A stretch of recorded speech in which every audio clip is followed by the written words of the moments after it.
तो हम next problem करते हैं स्मॉल ऑसिलेशंस की। तो थर्ड प्रॉब्लम क्या है, अब हमारे पास कुछ ऐसा है, ठीक है, ये एक मास है जिसका मास हम m मान लेते हैं, ये एक मास है जिसका मास कैपिटल M है, और ये एक है, ठीक है, इसका मास हम स्मॉल m मान लेते हैं। इन दोनों का मास m है, स्मॉल m, और ये लार्ज वाला है और इसका हमने मास क्या मान लिया है, कैपिटल M मान लिया है। अब अगर हम यहाँ पे देखें, ये पहले इक्विलिब्रियम में थे, ये थोड़े से इक्विलिब्रियम से अगर डिस्प्लेस होंगे, हम डिस्टर्बेंस क्रिएट करेंगे तो वाइब्रेशंस करेंगे, तो इसकी इक्विलिब्रियम पोजीशन से डिस्प्लेसमेंट कितनी हो जाएगी, x1, इसकी x2 और इसकी हो जाएगी x3।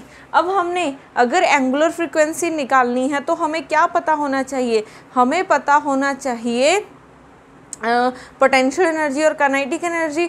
तो सबसे पहले काइनेटिक एनर्जी निकालते हैं। तो काइनेटिक एनर्जी क्या हो जाएगी, इस मास की 1/2m कितनी डिस्प्लेसमेंट कर रहा है, x1 डॉट स्क्वायर हो जाएगी, ठीक है, प्लस 1/2 इसका मास कैपिटल M कितनी डिस्प्लेसमेंट कर रहा है, x2 डॉट स्क्वायर, प्लस इसका 1/2m x3 डॉट स्क्वायर हो जाएगा, ठीक है। अब उसके बाद हमने काइनेटिक एनर्जी तो निकाल ली, ठीक है, अब हमने क्या निकालनी है, पोटेंशियल एनर्जी निकालनी है। तो पोटेंशियल एनर्जी निकालने से पहले चलो पहले पोटेंशियल एनर्जी ही निकाल लेते हैं। अब ये मासेस, ये जो हमने सिस्टम रखा हुआ है हॉरिजॉन्टली रखा हुआ है, क्योंकि हमें पता है पोटेंशियल एनर्जी जा तो mgh होती है या फिर हाफ के एक्स स्क्वायर होती है, किसके लिए, स्प्रिंग के लिए। अब इनकी तो कुछ पोटेंशियल एनर्जी नहीं होगी, पोटेंशियल एनर्जी होगी किसकी, इन स्प्रिंग की। स्प्रिंग की पोटेंशियल एनर्जी क्या होती है, 1/2 के एक्स स्क्वायर होता है, ठीक है। अब ये जो स्प्रिंग है ये किस पे डिपेंड कर रहा है, ये इस मास पे भी डिपेंड कर रहा है, इस मास पे भी डिपेंड कर रहा है, तो कितनी डिस्प्लेसमेंट हो जाएगी, x2 minus x1 square, plus ऐसे ही ये भी इन दोनों पे डिपेंड कर रहा है, तो कितनी हो जाएगी डिस्प्लेसमेंट, एक इसकी x3 है और इसकी x2 है, तो दोनों को माइनस कर दो, 1/2 के x3 माइनस x2 स्क्वायर हो जाएगा, ठीक है। अब इसको ओपन कर लेते हैं, 1/2 के x2 square plus x1 square minus 2x1 x2। Similarly इसको ओपन करना है, x3 square plus x2 square minus 2x2 x3, ठीक है। तो यहाँ पे मल्टीप्लाई कर लेते हैं, मल्टीप्लाई करोगे 1/2 के x2 होल स्क्वायर प्लस 1/2 के x1 स्क्वायर, 2 के साथ 2 कैंसिल, तो के x1 x2 हो जाएगा, प्लस 1/2 के x3 स्क्वायर प्लस 1/2 के x2 स्क्वायर, 2 के साथ 2 कैंसिल, के x2 x3। तो ये क्या बन गया है, 1/2 के x2 स्क्वायर, x2 वाली टर्म और है क्या, एक ये रही टर्म, एक ये रही, तो 1/2 1 हो जाएगा, ठीक है। फिर उसके बाद ये तो एक ही टर्म है, फिर x3 वाली भी एक ही टर्म है, फिर ये भी एक ही टर्म है, माइनस के x2 x3। तो हमारे पास पोटेंशियल की ये वैल्यू आ गई है, ठीक है। काइनेटिक एनर्जी और पोटेंशियल एनर्जी निकल गई। अब हमने क्या निकालना है, इनकी मैट्रिक्स चाहिए, क्योंकि हमें इस डिटर्मिनेंट वाली इक्वेशन से पता चलेगा कि एंगुलर फ्रीक्वेंसी क्या होगी, ये वाइब्रेट करेंगे, ये किस फ्रीक्वेंसी के साथ वाइब्रेट करेंगे। तो पोटेंशियल एनर्जी को पहले हम ऊपर लिख लेते हैं, potential energy is equal to K x2 square plus 1/2 के x1 स्क्वायर प्लस 1/2 के x3 स्क्वायर माइनस के x1 x2 माइनस के x2 x3, ठीक है। हम पहले निकालते हैं पोटेंशियल एनर्जी की मैट्रिक्स।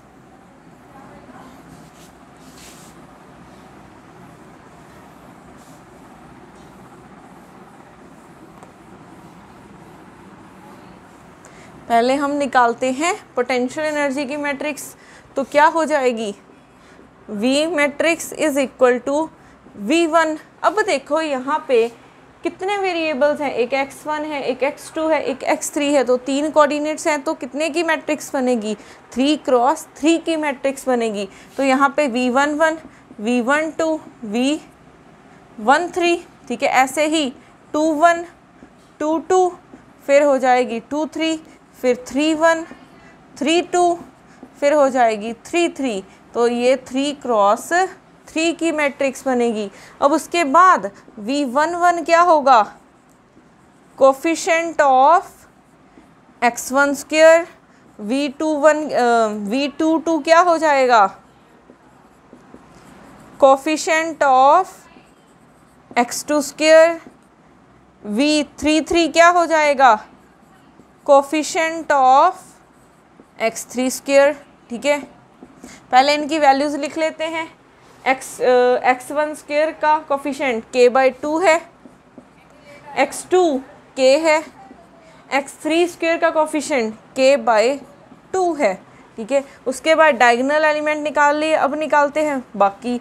तो V12 या फिर 21 किसके इक्वल हो जाएगा, कोफिशिएंट ऑफ, यहाँ पे 1/2 लगाना मत भूलना, कोफिशिएंट ऑफ x1 x2 का कोफिशिएंट कितना है, -k, तो ये आ गया है -k/2, ठीक है। फिर V23 या फिर 32 क्या हो जाएगा, 1/2 कोफिशिएंट ऑफ x2 x3, तो ये हो जाएगा कितना, x2 x3 का कोफिशिएंट -k है, -k, तो -k/2। उसके बाद V और किसका है हमारे पास, और कोफिशिएंट चाहिए हमें 31, हाँ 31 और 13 रह गया है, 13 या फिर 31, ये हो जाएगा 1/2 कोफिशिएंट ऑफ x1 x2, ठीक है। तो ये बन गया है 1/2 कोफिशिएंट ऑफ x1 x2 क्या 3 है ना, 3 लिखना है हमें यहाँ पे, x1 x3 तो है ही नहीं दोनों का प्रोडक्ट, तो ये 0 हो जाएगा, ठीक है। तो अब मैट्रिक्स की वैल्यू पुट कर लेते हैं, क्या आई है, ये आया था V21 12, ठीक है। ये V12 या फिर 21 की वैल्यू थी, ये आई थी हमारे पास 23 या फिर 32 की वैल्यू पुट कर लो, 11 की k/2, 12 की -k/2, ऐसे ही 21 की -k/2, 13 की वैल्यू 0 है, ठीक है। फिर 22 की वैल्यू k है, फिर 23 की वैल्यू कितनी है, -k/2 है, वो रही। उसके बाद 31 की वैल्यू 0 है, 32 की वैल्यू कितनी है, 32 की वैल्यू -k/2, 33 की वैल्यू कितनी आई है, k/2। तो हमने यहाँ से V मैट्रिक्स फाइंड कर ली है, ठीक है। तो V मैट्रिक्स किसके इक्वल आई है, k/2, -k/2, 0, -k/2, k, -k/2, फिर आ जाएगा 0, -k/2, k/2, ठीक है। अब हमें सिमिलरली किसके लिए वैल्यू फाइंड करनी है, T मैट्रिक्स फाइंड करनी है, ठीक है। ये भी 3 क्रॉस 3 की ही होगी।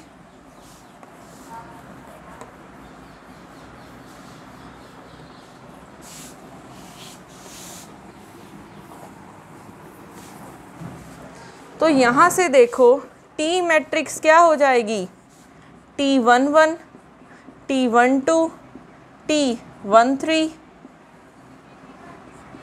22, 21, 22, T23, T31, T32 और ये हो जाएगी 33, ठीक है। अब कोफिशिएंट वैल्यू निकालते हैं। T11 क्या होगा, coefficient of x1 dot square, फिर टू टू निकाल लेते हैं ना पहले। टू टू क्या हो जाएगा, coefficient of x2 dot square, फिर हो जाएगा t3 coefficient of x3 dot square. ठीक है, तो यहाँ से देखो अब t11 की वैल्यू m/2, इसका कोफिशिएंट कैपिटल M/2, इसका कोफिशिएंट स्मॉल m/2 हो जाएगा। ठीक है, अब बाकी की वैल्यू अगर हम देखें t12 या फिर t21, ये क्या होता है 1/2 कोफिशिएंट ऑफ x1 x2। ठीक है, क्या आपको कहीं पे भी x1 x2 का डॉट लगाना है हमने, क्या आपको कहीं पे भी x1 डॉट और x2 डॉट का प्रोडक्ट दिख रहा है, नहीं दिख रहा, तो वैल्यू 0 हो जाएगी। फिर t32 या फिर 23, ये हो जाएगा 1/2 coefficient of x2 dot x3 dot.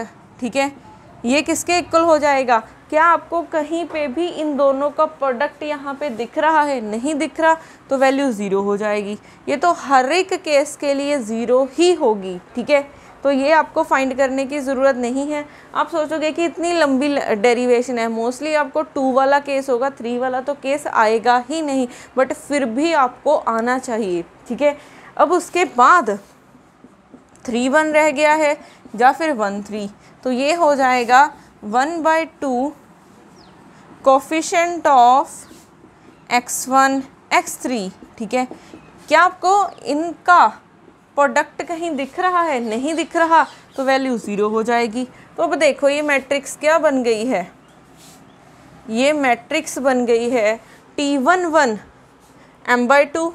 ठीक है, ये बाकी जितने भी हैं ये सारे 0 हैं। ठीक है, 0, इसका value capital M/2, 0 0 0 small m/2। ठीक है, अब हमने ये निकाल लिया है, अब यहाँ पे हम वैल्यूज़ पुट कर देते हैं।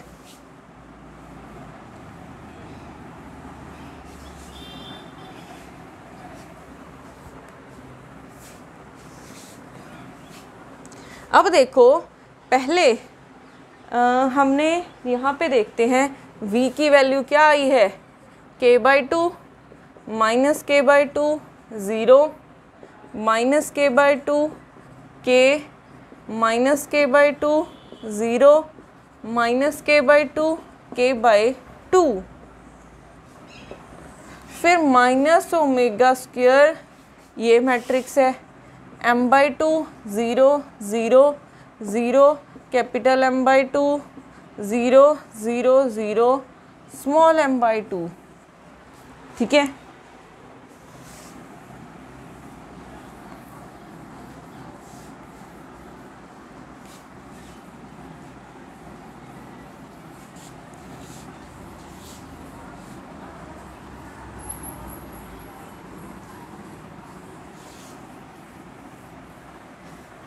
अब हमने क्या करना है, इसका सभी का डिटर्मिनेंट आ जाएगा 0, पहले ओमेगा स्क्वायर के साथ मल्टीप्लाई कर दो।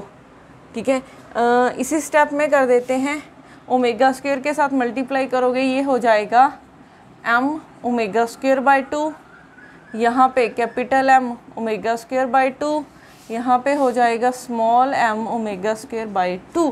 अब माइनस कर देते हैं, k/2 minus m omega square by 2, फिर माइनस k/2 0, फिर आ जाएगा माइनस k/2, फिर k minus capital omega square by 2। Okay, ये इसके नीचे लिखना है ना हमने, k minus m omega square by 2, ये एलिमेंट 0 है, यहाँ पे माइनस k/2 है ना, फिर उसके बाद 0, ये माइनस k/2, फिर k/2 minus small m omega square by 2 equal to क्या हो जाएगा 0 के। ठीक है, अब इसका डिटर्मिनेंट लेना है, तो अगर डिटर्मिनेंट लेना है तो हम क्या कर सकते हैं। ठीक है, तो किसी के भी क्रॉस ले लो, चाहे इसके क्रॉस हम डिटर्मिनेंट सॉल्व कर लेते हैं।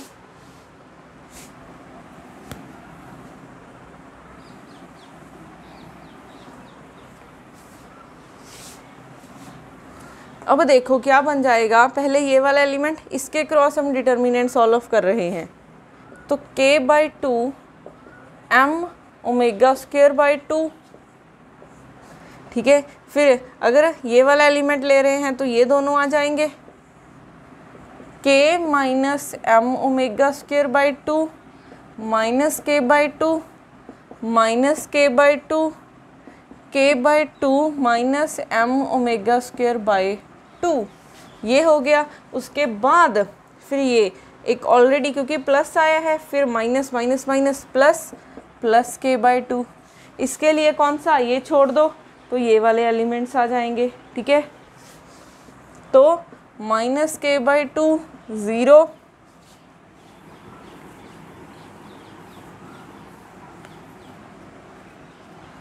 Minus k/2 minus m omega square by 2, ये आ जाएगा 0 के इक्वल, क्योंकि इसके क्रॉस लेंगे तो पहले ही 0 है, 0 के साथ मल्टीप्लाई करोगे 0 ही बन जाएगा, ठीक है। अब हमने करना है इसको मल्टीप्लाई,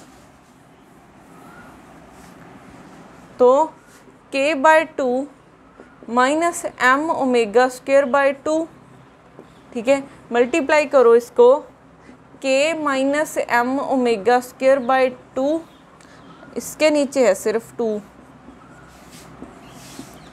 फिर k/2 minus m omega square by 2, minus आ जाएगा, माइनस माइनस प्लस बन गया, एक तो माइनस आता ही है, ये भी माइनस प्लस हो जाएगा, तो k स्क्वायर बाई 4 आ जाएगा, ठीक है। प्लस k/2 मल्टीप्लाई करोगे, minus k/2 minus m omega square by 2, ये आ जाएगा इक्वल टू 0 के। अब अगर हम यहाँ से देखें, ये चीज़ कॉमन आ रही है, यहाँ पे भी आ रहा है और यहाँ पे भी आ रहा है, ठीक है। तो हम क्या कर सकते हैं, k/2 minus omega square by 2, इसको कॉमन निकाल सकते हैं, तो क्या बन जाएगा, ठीक है। मल्टीप्लाई करते हैं पहले इसको, इन दोनों को मल्टीप्लाई करोगे, k स्क्वायर बाई 2, इसको इसके साथ माइनस km स्क्वायर बाई 2, इसको इसके साथ minus capital M omega square k/4 minus minus plus capital M small m omega 4/4 minus k square by 4 है, ठीक है। यहाँ से हमने ये टर्म बाहर निकाल ली है, तो क्या बन जाएगा, minus k square by 4 equal to 0, ठीक है। k/2 minus m omega square by 2, यहाँ से k square by 2 k m omega square by 2 minus capital M omega square k/4 plus capital M small m omega 4/4, ये इसका LCM लोगे तो k square by 2 आ जाएगा equal to 0। यहाँ पे एक प्लस का है, एक माइनस का है, ये कैंसिल आउट हो जाएंगे, ठीक है। अगर हम यहाँ से देखें, ओमेगा स्क्वायर ओमेगा 4 है, तो ओमेगा स्क्वायर कॉमन आ सकता है, k/2 minus m omega square by 2, और सब में कौन सी चीज़ कॉमन आ रही है, सब में एक तो 1/2 कॉमन आ रहा है और k भी कॉमन है, तो हम क्या कर सकते हैं, ओमेगा स्क्वायर बाई ये बाहर निकाल लेते हैं, ठीक है। तो यहाँ पे देखो क्या बनेगा, यहाँ पे माइनस m बच जाएगा, ठीक है, और यहाँ पे कैपिटल M बाई 2 बच जाएगा, फिर प्लस यहाँ पे capital M small m omega square बच जाएगा क्योंकि 4 है बाई 2 इक्वल टू 0। अब देखो इसकी राइट हैंड साइड 0 है, तो या तो ये टर्म 0 हो सकती है, या फिर ये वाली टर्म 0 हो सकती है।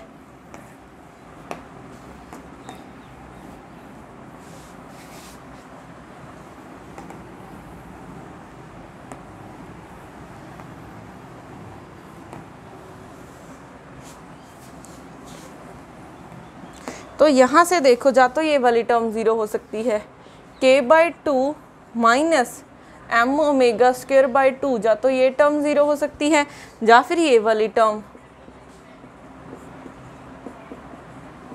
या फिर ये वाली term minus M minus capital M by 2 plus capital M small M omega square by 2 is equal to 0। ठीक है, तो यहाँ से k by 2 is equal to M omega square by 2, 2 के साथ 2 कैंसिल, तो ओमेगा स्क्वायर क्या आ जाएगा k by M, means omega की value plus minus root k by M आ जाएगा। ठीक है, तो हम फ्रीक्वेंसी कभी भी नेगेटिव नहीं होती है तो प्लस कंसीडर करके चलेंगे। उसके बाद यहाँ से ये तो कांस्टेंट है, ये तो ज़ीरो नहीं हो सकते, तो ओमेगा की वैल्यू जा तो ज़ीरो आ सकती है। ठीक है, उसके बाद यहाँ से देखें ये टर्म को दूसरी तरफ लेके गए तो प्लस हो जाएगा, capital M small M omega square by 2।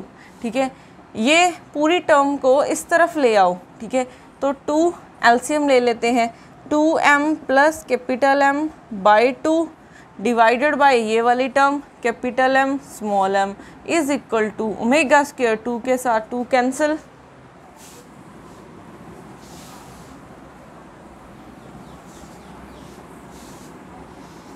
यहाँ से देखो हमने क्या कैंसिल करा है, 2 के साथ 2, तो 2m plus capital M by capital M small M is equal to omega square, cancel करवा सकते हैं, 2m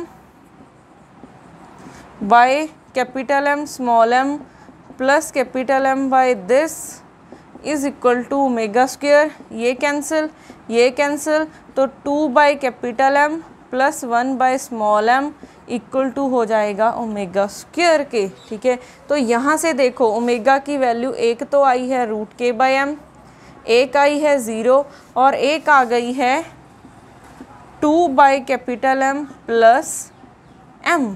ठीक है, ये आ गई है वैल्यू, इसका स्क्वायर इस तरफ रूट बन जाएगा तो साथ में प्लस माइनस आएगा।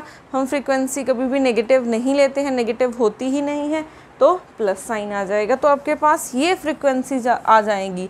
अगर आपने इतनी लंबी डेरिवेशन नहीं करनी है तो डायरेक्ट रिजल्ट भी याद रख सकते हो। आपको एग्ज़ाम में कोई भी प्रॉब्लम आ सकती है तो आप किसी भी टाइप का क्वेश्चन आपको सॉल्व करना आना चाहिए। ठीक है, तो ये हो जाएगा। अब उसके बाद हम एक करते हैं, ठीक है, शायद आप ये क्वांटम में पढ़ रहे होंगे किसी का भी आइगन वैल्यूज़। ठीक है, ये आइगन वैल्यूज़ ही हमने निकाली है डिटर्मिनेंट सॉल्व करके। अब अगर हमने हर एक आइगन वैल्यू के करस्पॉन्डिंग आइगन वेक्टर निकालना हो तो कैसे निकालेंगे, आइगन वेक्टर निकालना हो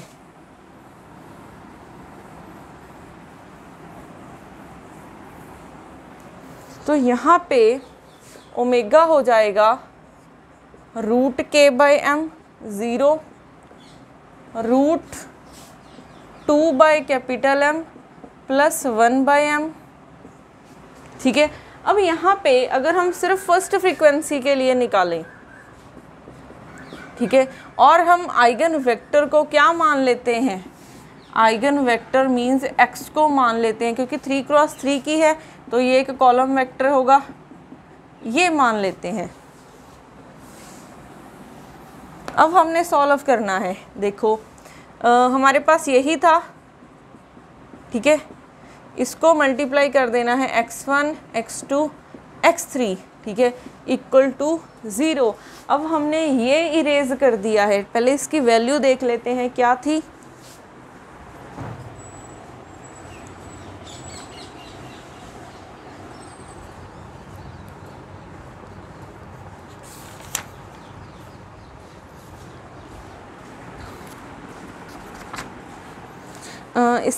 इसकी वैल्यू हमारे पास बन रही थी k minus omega square by 2 minus k by 2 0, उसके बाद माइनस k बाई 2, ठीक है, ये आप ऐसे भी लिख सकते हो इसको, ठीक है।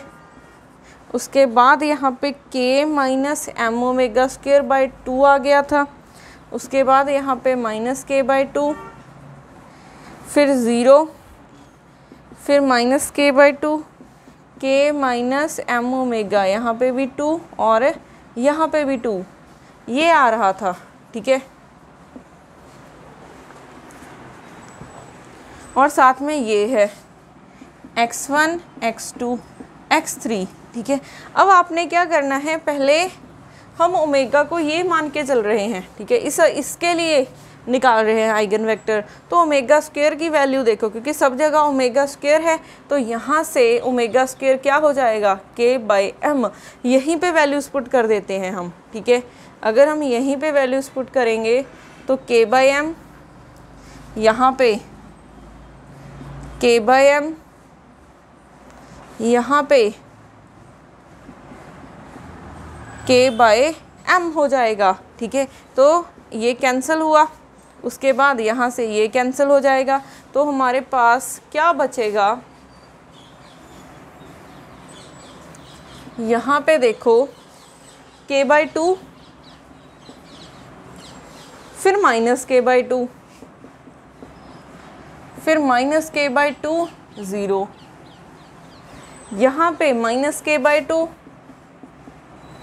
यहाँ पे क्या बचा है, k माइनस एम के बाई 2m, ठीक है, ये बचा है।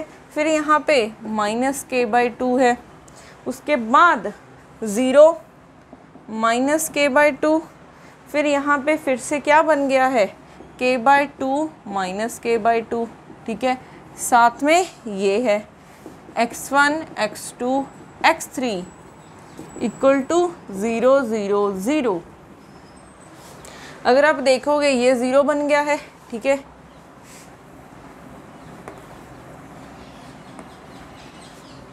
तो यहाँ पे देखो ये 0 minus K by to, 0 minus K by to, के माइनस एम के by 2m minus K by to, 0 minus K by to 0, ये आ गया है x1 x2 x3 equal to क्या हो जाएगा, 0 0 0, ठीक है।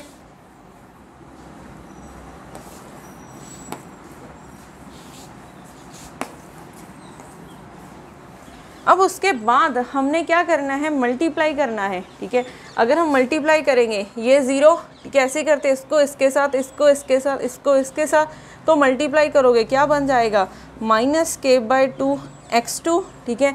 फिर इसको इसके साथ करोगे तो minus K by two x1 plus x2 के साथ ये वाली टर्म m के by 2m minus K by two x3 is equal to 0, और यहाँ से मल्टीप्लाई करोगे क्या आ जाएगा, minus K by two x2 is equal to 0, ठीक है।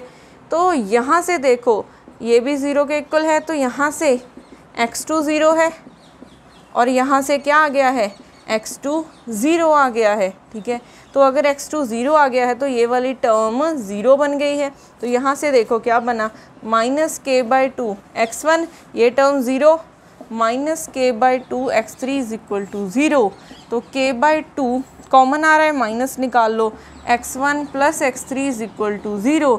ये कांस्टेंट है, ये 0 नहीं हो सकता, तो इसको 0 होना पड़ेगा। तो x1 plus x3 is equal to 0। तो यहाँ से क्या हो जाएगा, ये बन रहा है, ठीक है। तो देखो हमारे पास क्या क्या कंक्लूजन्स आए हैं। इस फ्रीक्वेंसी के करस्पॉन्डिंग x2 0 आ गया है और x1 इक्वल आ गया है माइनस x2 के। तो ये देखो ऐसा वाला केस था, ये m था स्मॉल m, यहाँ पे अटैच था कैपिटल M के साथ, फिर स्मॉल m था, ठीक है। अब अगर आपकी जो ये वाइब्रेशंस हो रही हैं, ठीक है, ये जो वाइब्रेशंस हो रही हैं, अगर ये इस फ्रीक्वेंसी के साथ वाइब्रेट करेंगे तो जो सेंटर, क्योंकि इसके लिए डिस्प्लेसमेंट x1 थी, इसके लिए x2 थी और इसके लिए x3 डिस्प्लेसमेंट थी, तो ये वाला पार्टिकल क्योंकि x2 0 है, क्योंकि ये x2 0 मतलब इसकी डिस्प्लेसमेंट 0 आई है, तो जब भी इस फ्रीक्वेंसी के साथ वाइब्रेशंस होंगी तो ये सेंटर वाला पार्टिकल वाइब्रेट नहीं करेगा, ये रेस्ट पे होगा, और ये दोनों क्या करेंगे, ऑपोजिट डायरेक्शन में जा रहे हैं। अगर एक x1 है तो दूसरा उसका ऑपोजिट हो जाएगा, तो ये दोनों पार्टिकल अगर एक इस तरफ जा रहा है तो ये इस तरफ जाएगा, और ये क्या होगा, एट अ रेस्ट होगा। ठीक है, तो यहाँ से हमें ये कंक्लूज़न निकला है। आप बाकी फ्रीक्वेंसी के लिए भी ये निकाल सकते हैं। ठीक है, तो अगर आपको ऐसा भी कुछ पूछा जाता है कि बताओ कि इस फ्रीक्वेंसी के लिए पार्टिकल्स कैसे वाइब्रेट करेंगे, कौन सा पार्टिकल रेस्ट पे होगा, तो यहाँ से हम निकाल सकते हैं। नेक्स्ट प्रॉब्लम हम करेंगे नेक्स्ट लेक्चर में।